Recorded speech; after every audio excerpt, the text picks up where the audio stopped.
Hey YouTube, today I'm going to demonstrate how to disassemble the WE G36 bolt. This is the bolt, it's already removed from the gun. So there are a couple tools you're going to need. You'll want a couple small pin punches. If you don't have a pin punch, just improvise with something small, pointy. I use a pocket knife and a couple small screwdrivers like that. And then you're also going to want something to tap out the pins, maybe a little hammer or a mallet or something. And then you will need an actual screwdriver. So the first pin that you need to remove is on the rear of the bolt. It's right here. Mine's already out just to make it simpler for the video. But you're going to want to hit it out, and then the pin looks like this. And what that does is that releases the return spring. So now you can pull the nozzle out, but it doesn't go back in. But it's still in place because there are nozzle guides that are holding it in place. And that's when you're going to need the screwdriver. So you may not be able to see right here, but right in the corner of the bolt, there's one screw here and one screw here. And just going to unscrew those real quick.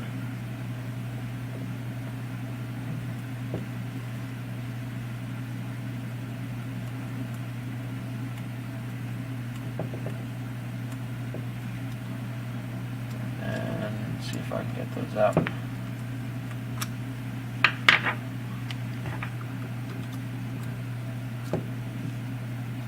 Okay, so it looks like that. It's a pretty long screw.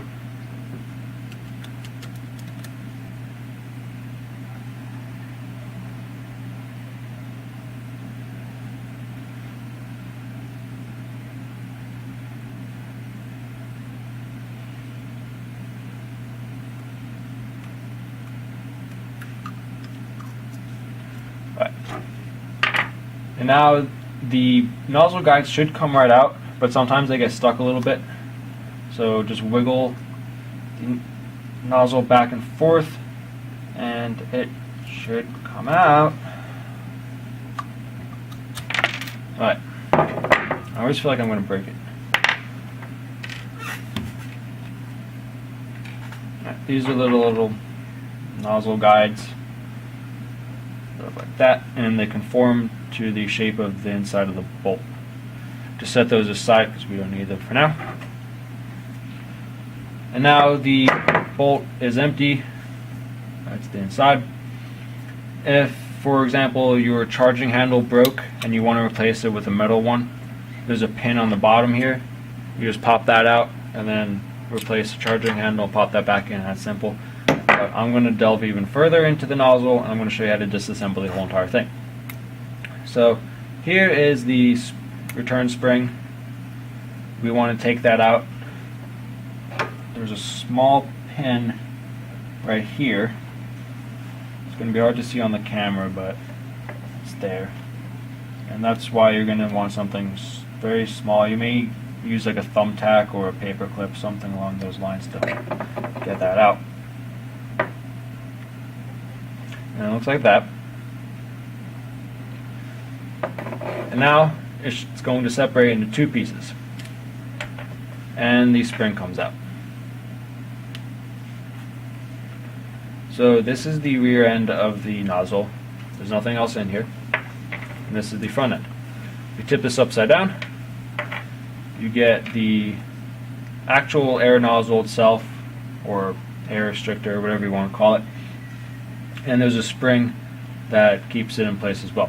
Now you may notice that this is not the actual nozzle that comes with the gun. This is actually an WE Tech npas, which I'm in the midst of installing. It may seem like a straightforward installation, but you have to remember this is AIRSOFT and nothing goes the way it's planned. So there is an actual modification that you have to do to this plastic right here. You have to cut it and reshape it a little bit. I'm not going to do that right now. That may be another video, it may not, depending on if I mess up or not. But I just wanted to show you how to disassemble the bolt. And to reassemble it, it's fairly easy. You basically just do everything in reverse.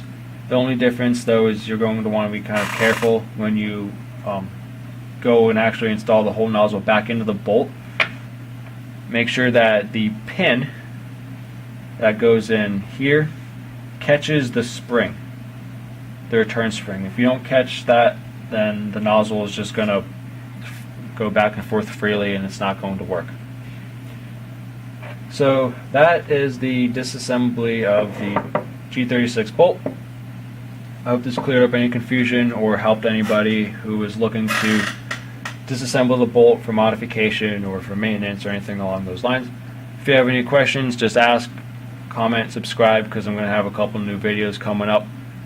And thanks for watching. Have a good Thanksgiving.